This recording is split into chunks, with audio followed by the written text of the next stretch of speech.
Hi guys, welcome back to my channel. Simone here. So it is fully the end of November as I'm filming this video. Today I believe is the 27th. But obviously we're into December now, nearly. So I thought I would do the end of the year book tag. I've seen this a lot on Booktube, but I haven't actually been tagged to do it, but I decided to do it anyway, because why not just go all out there? Yeah, so let's see how I get on. So the first question is, are there any books that you started this year that you need to finish? So there's actually only one book that I started this year and haven't finished, because I'm just not somebody who kind of starts and then doesn't finish books. If I start them and DNF them, then that's great, or I will completely finish them.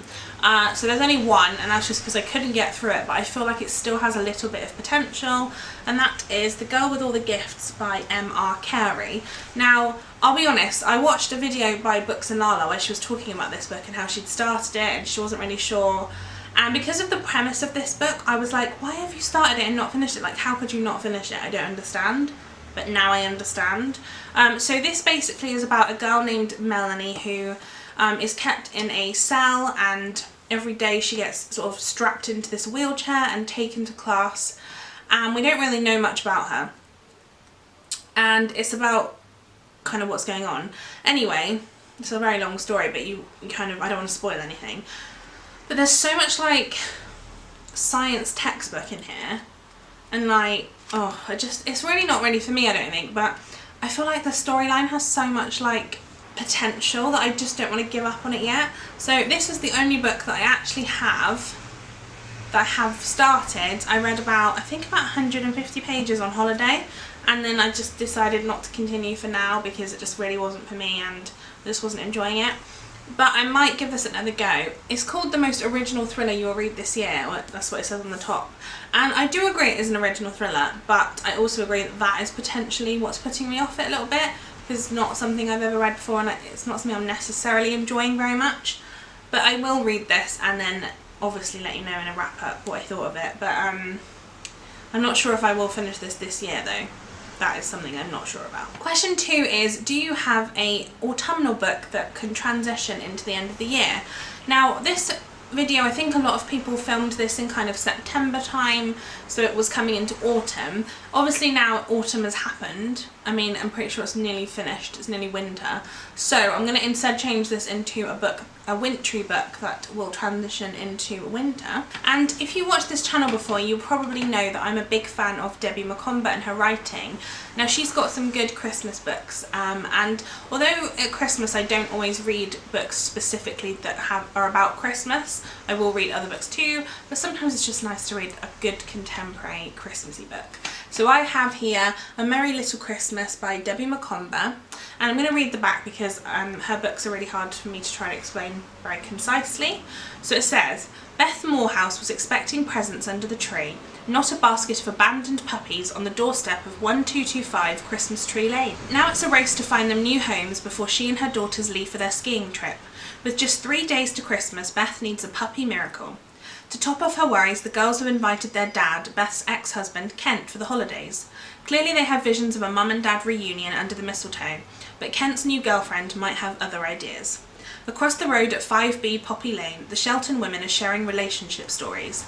Helen approves of the handsome soldier her granddaughter Ruth has brought home, but he reminds her so much of a man she once knew. Will Helen's tales of romance lead Ruth to a happy ever after Christmas?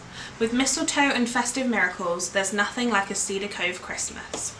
And she's got so many like Christmassy books, and her series are just brilliant, so I know that I will love to read this one, so I'm hoping to read this month. I think puppies, Christmas, mistletoe, I mean, what more can you want from a Christmassy book? And yeah, I'm really looking forward to reading this one. Question number 3 is there a new release you're still waiting for? Now I don't really read new releases, very, very rarely. I think I've only read one 2017 book this year, and that was it How to Stop Time by Matt Haig, because I just don't read new releases because I don't buy them.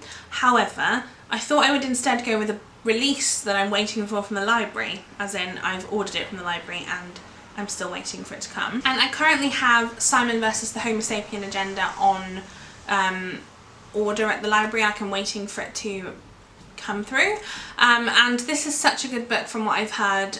Loads of people have said it's amazing, and I know there's a new film out soon called Love, Simon, which I'm really looking forward to. I've never read anything by Becky Albertalli, and I can't wait to find a new author there, hopefully.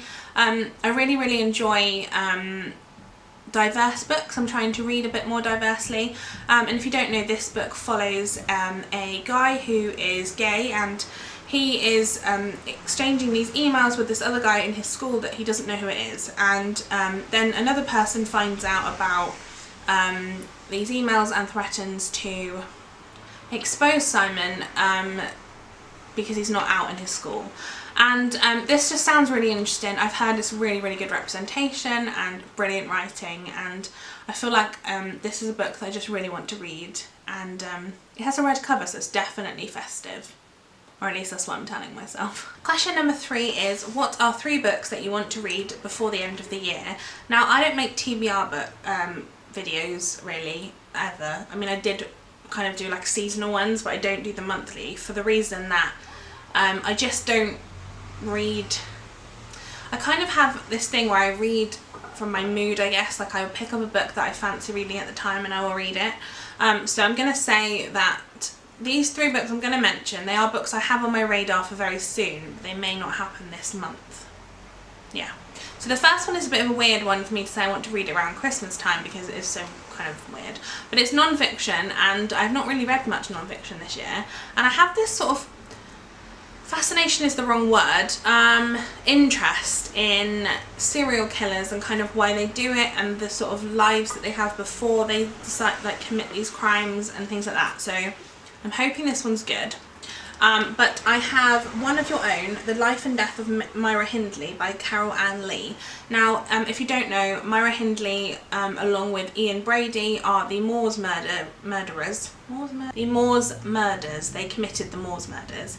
And she is known as the most notorious murderess in Britain. They basically killed, how many girls was it? They basically killed, I think it was 6 young children, boys and girls, and there were other things happening. And I know quite a bit about Ian Brady because he's lived longer. Like, he's only just died, I think. Has he died yet? Well, I'm not sure, I'll have to look that up, I'll write it on the screen. But I know a lot more about him because he's kind of been a bit more present in the news sort of recently and things. So, whereas Myra Hindley died in 2002. And apparently the phrase "one of your own" comes from an unpublished autobiography that she wrote herself, which she wrote, "Infamous, I have become disowned, but I am one of your own." And I'm just hoping that this does not glorify her. I don't really want to know that the only reason why she did it was because she had such a bad life. Like, obviously, you know, I'm not saying that that's not the case, but you know, she still did it, she still chose to. But anyway, that's kind of going off topic completely. So that's the first one I really want to read. The second one is Heartless by Marissa Meyer. I really love this cover. Like, I'm literally in love with it. This is a fairy tale retelling about the Queen of Hearts from Alice in Wonderland, and it basically is the kind of prequel to that. So it's supposed to be about how the Queen of Hearts became the Queen of Hearts. It says, before she was the Queen of Hearts, she was just a girl who wanted to fall in love. And I believe her name's Catherine in this. It doesn't say on the back. But yeah, I really want to read this. I've not actually, I read Cinder by Marissa Meyer, but I haven't finished that series, and I really need to finish it. But in the meantime, I own this book and I would really like to get to this really soon. And then the final book I have is actually a reread, and that is Little Women by Louisa May Alcott. I really like this cover. It's a vintage classic one, and really cool. This is about 4 sisters, Meg, Jo, Beth and Amy, and it's about their life when their dad is away fighting in the war. I'm not sure which war, Civil War, and they live with their mother, and they've kind of fallen on a bit of hard times, and they don't really have any money, and they're trying to struggle without a father in their life at the time. And I love this book. I've read it so many times as a kid, and I haven't read this edition, and I haven't read it probably for about 6 or so years, I would say. But I recently watched the live show that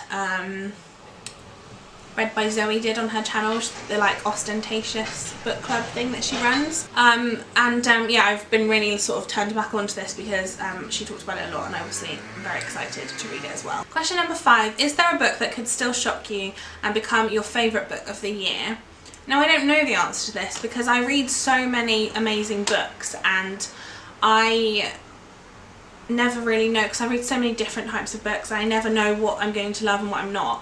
This month, the month of November that I'm obviously filming this video, I have not had any 5-star books so far, so hopefully that picks up in December because it will be great. I think there is a book I'm waiting for from the library that I think I could really enjoy, and that is Gone by Michael Grant.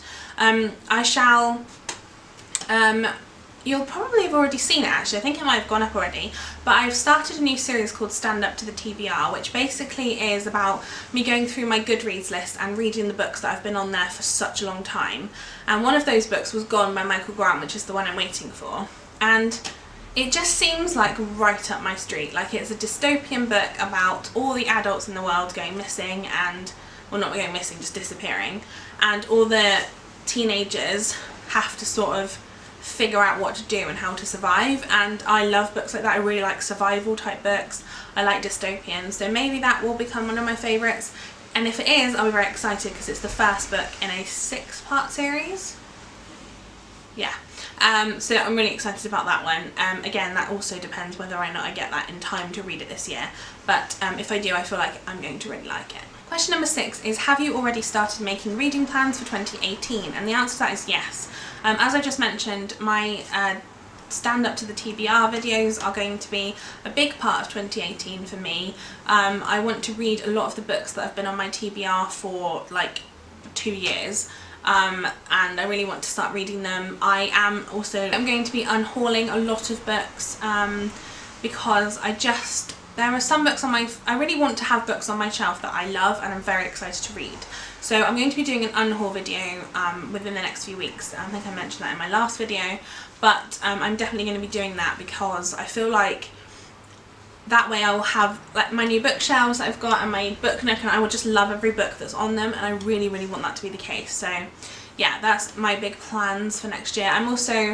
I want to continue on with sort of 50% library books, 50% my own books, because I just love the library and I like to support my library, and also I can get books from there that I don't own already. And yeah, I am really looking forward to 2018 reading. I've had a really good year this year, so I feel like hopefully next year will be the same. So that is all the questions for this tag. I am going to tag 3 people and hopefully they will do it. So my first tag is Lucy and Scott from Bookaxe. I love you guys so much, your channel is amazing, and your Twitter, you're like constantly on it. I don't understand how you do it, but I tag you. I'm also going to be tagging Farah from a Booktube book. I've recently got into her channel and I love it. I've literally watched like all of her videos from this year now. I think I've like binge watched them, so I'd love to see your answers.